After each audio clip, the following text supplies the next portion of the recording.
Alrighty, we all set? Yep. Last three presenters, so we're on the homeward stretch now. Ian is going to talk about summits on the air, and then David's going to talk about QRP, and Larry will talk about the VK5 National Conservation Parks Award and the Worldwide Flora and Fauna Program. So they're all sort of interlinked to a degree.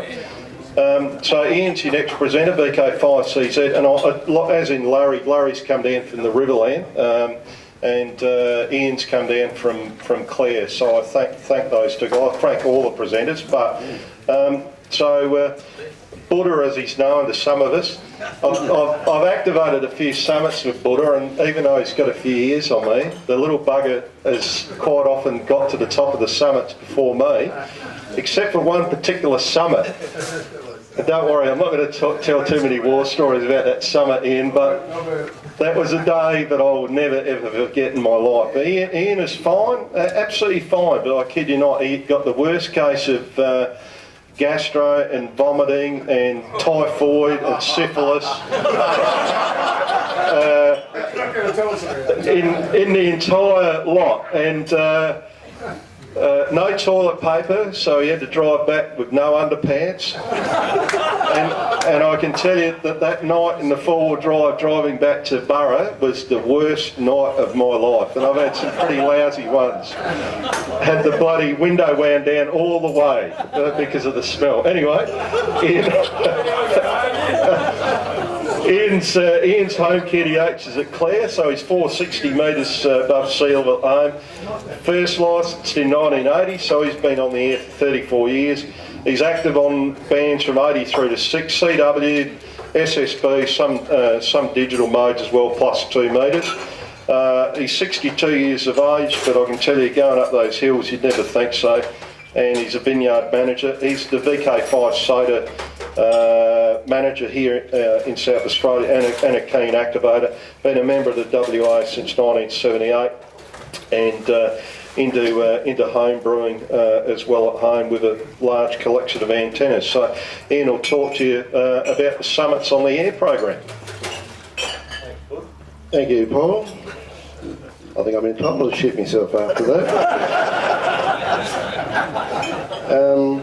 Yeah, the worst part was we couldn't put the heater on in the ute, which blew it amplified everything. Okay, Summits on the Air is an awards internet-based program. So just got to let the heart rate settle back a bit after that. You can either be a shack sloth, which is this first slide, so you sit at home in your Radio Shack and you talk to the people that are on the summits, and you get the points. You get the same points that the person activating gets. So if the summit, you don't do any work, you'd be there to make the contact with the person. So that's basically what it is, and it's designed in England about 10 or 15 years ago, 10 odd years ago. It's been going in South Australia for, sorry if you look over my glasses at you. It's been going in South Australia for 2 years now, just gone 2 years, and I was the person that did all the internet work, groundwork, getting the 346 summits registered. So you can become an activator, load up with your backpack with everything in it, and walk up the hill. This is going up Stokes Hill. I'm stopping for a spell there. And yeah, you just go up there, set up your antenna with your mobile phone. You put your spot on if you can access the internet, which generally you can. So you put your spot up to say you've arrived, and all the listeners are there waiting for you. For those that haven't been to the Summits on the Air webpage, this is the main webpage for Summits on the Air with the relevant information and all the stuff about what you need to know about joining, contacting people, going off to other things, rules and guidelines, joining in, and the database is where all the information is stored. The majority of the groundwork that put people as activators or chasers, this is the real-time webpage, SodaWatch 2. They have a reflector down the side here, where they generally store the soda news for the month. People email into the people with their events, probably none like what Paul talked about, but all these different articles down here about what people have done. The latest spots over here are people who have been spotted on a summit in real time.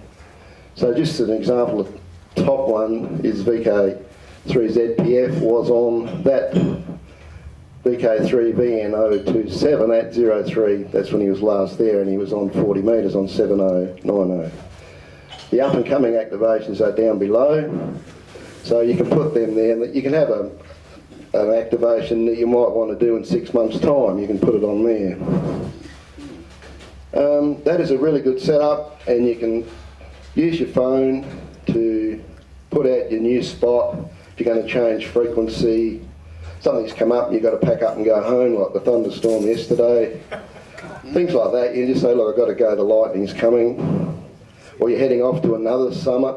You just put that on the spot there. And or other people will hear you. Shack Sloth, he might hear you. So he'll put a spot up to say that he's heard you and to let people know. And quite often you'll just get a pile up of people calling you. So you just got to sort through it, don't panic too much, and go from there. We have Paul set this up.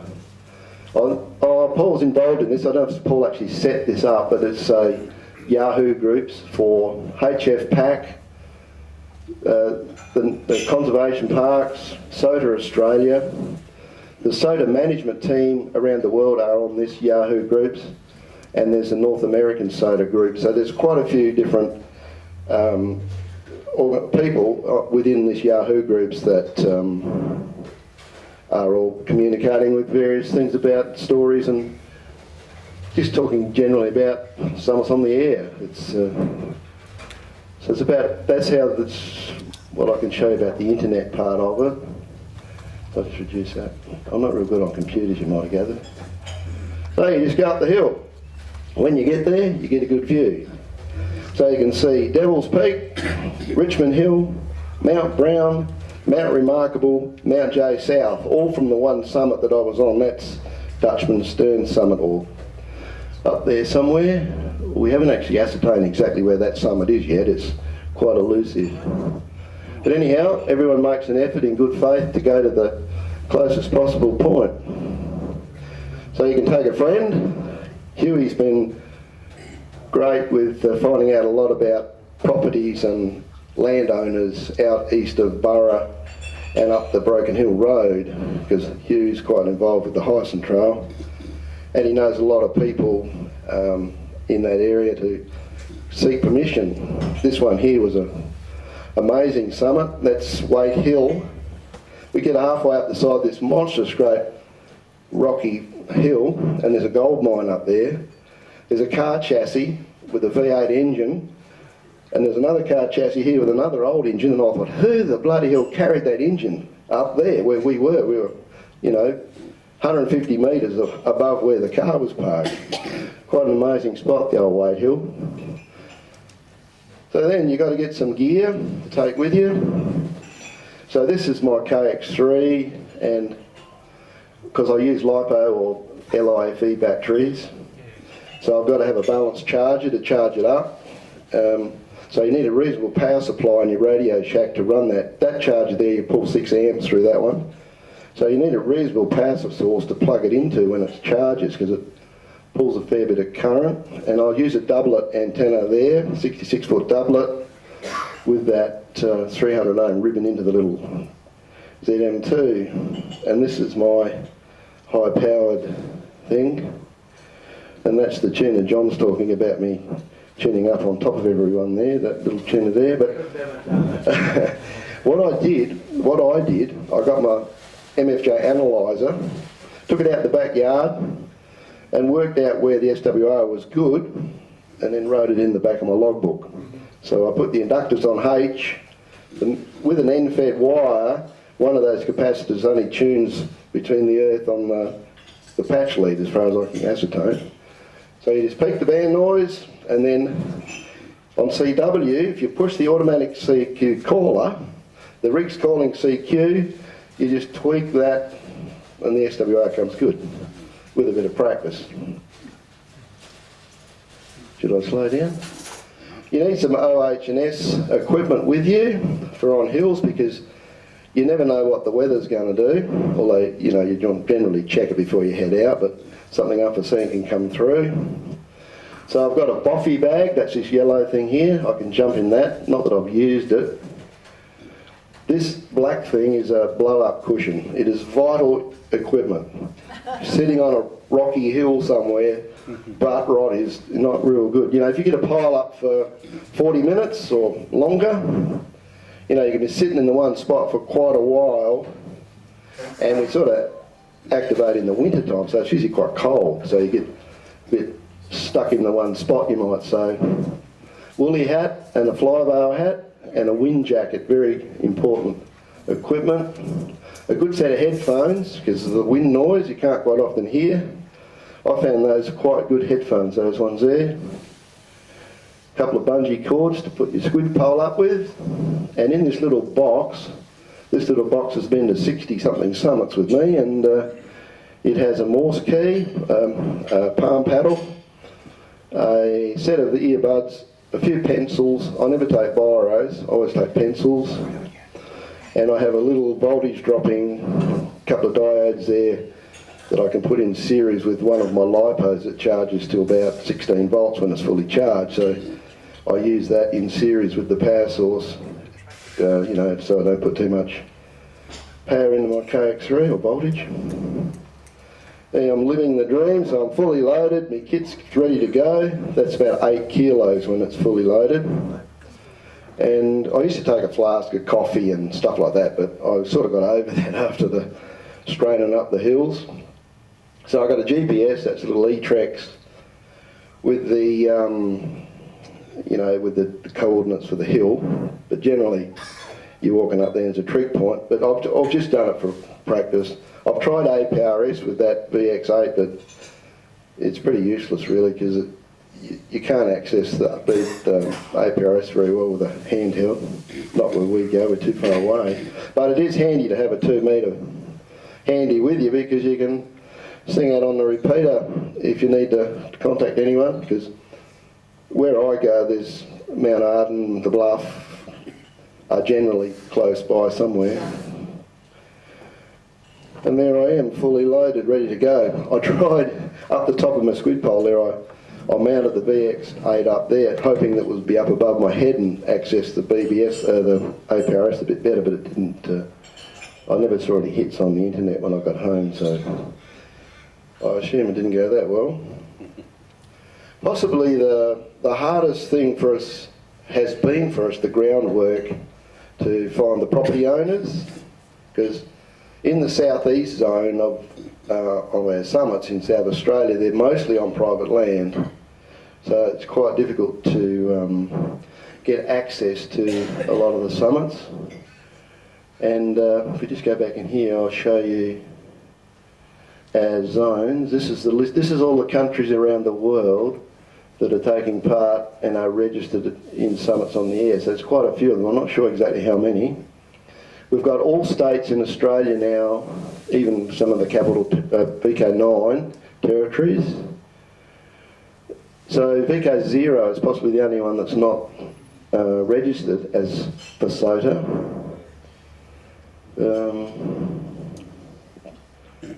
So this is the summit list. The southwest zone is on Eyre Peninsula to the Gawler Ranges and out west to the border.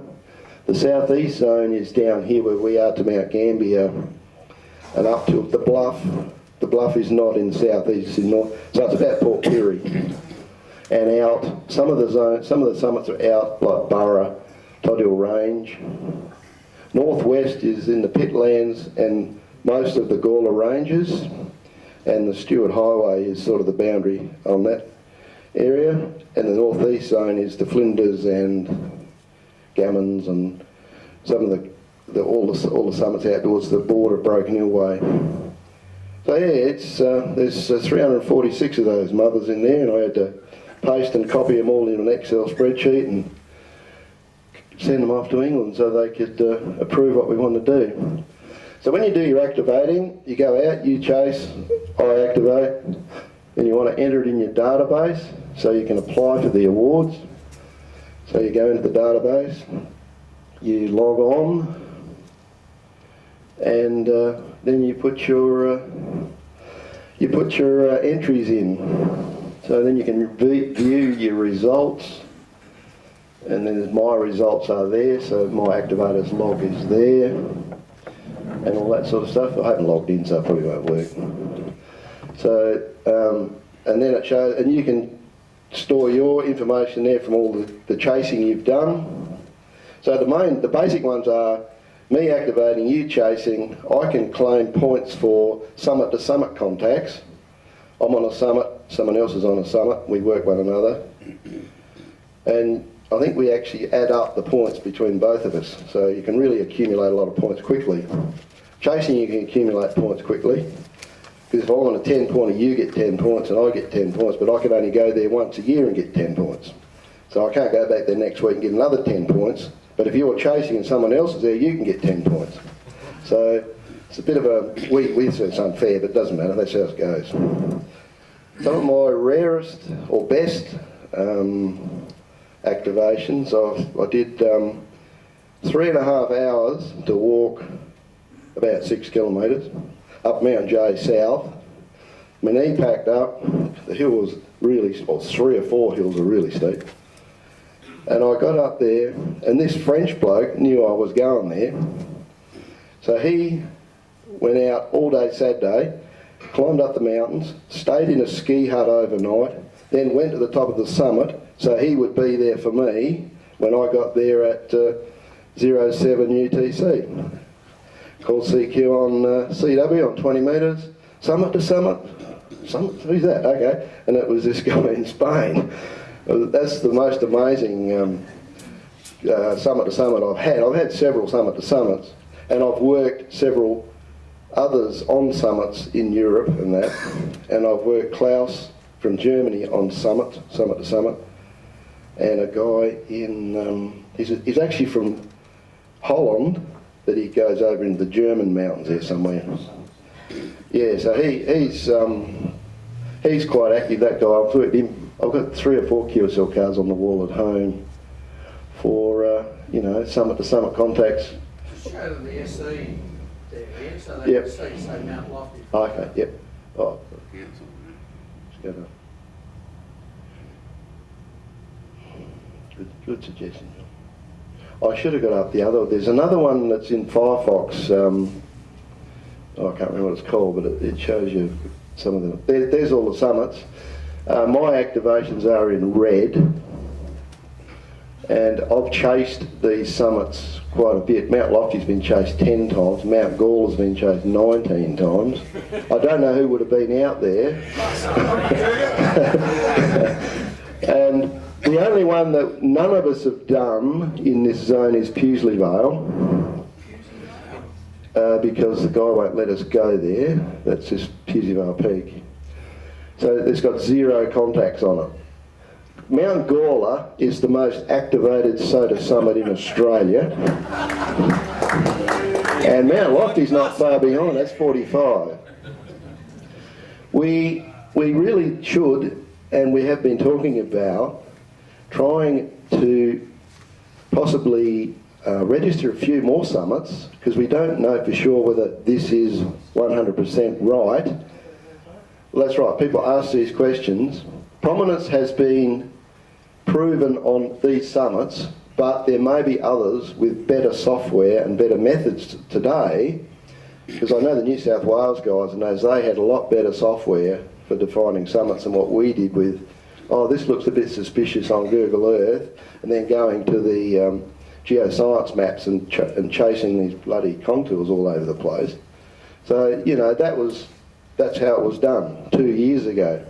So things have advanced quite a bit, and I assume, I have heard talk that some of the guys in England they are reassessing a lot of their earlier SOTA, approvals of other organisation. So chances are there might be 4 or 5 summits out there we don't know about. So if anyone else knows about them, we'd be happy to hear from you. And one day we will probably have to do a review of the summits. They do it from time to time, but I don't know when South Australia will be done.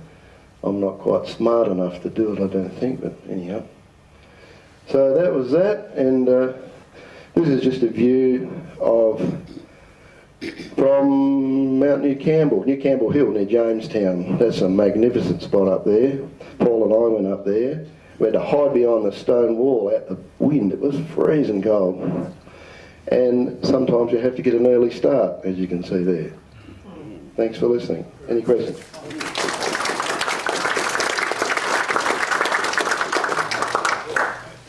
Yes, sir. Out of the summits, do you have Mount Barker and Mount Kosciuszko? Are they Mount Kosciuszko is. I probably didn't explain the prominence to you. The summits were decided upon because they have 150 metres of prominence over all the other hills around them. That's how a SOTA summit is determined. Oh, that's Kosciuszko, then it's flat as a tack when you get up there. But Mount Barker, that's quite a... Yeah, that's right.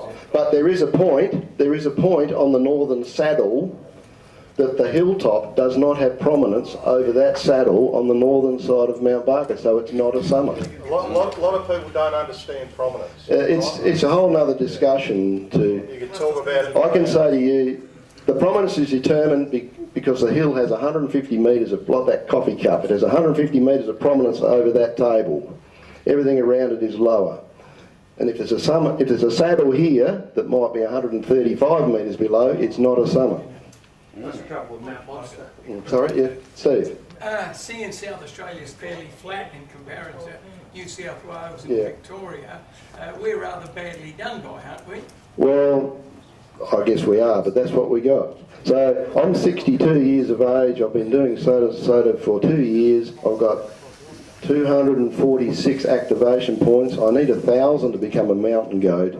I'm going to be 71, assuming I do the same amount of summits every year until that point, unless I drop dead in the meantime. But they have to live in New South Wales, mate, wouldn't you? That's right. That's right. Well, the Blue Mountains. Look, we've got a mountain goat in New South Wales. 18 months later, Wayne from over in Victoria got it within 18 months. He went to all the 10 pointers he could get to, and so here we don't. Yeah, Peter, we don't have any 10 pointers in the southeast zone. Mount Bryan is the highest hill, and that's worth 8 points to climb that one. To get a 10 pointer, you've got to go up to the Flinders. So, yes, sir, you had a question? Yeah, that was my question about the prominence. Yeah. The height was between 240 up to about 900, and I thought there might be some others in between.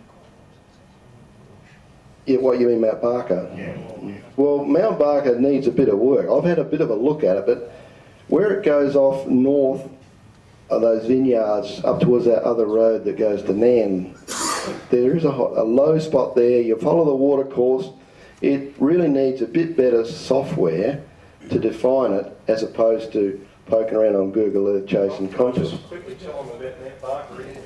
I live just around the corner from Mount Barker.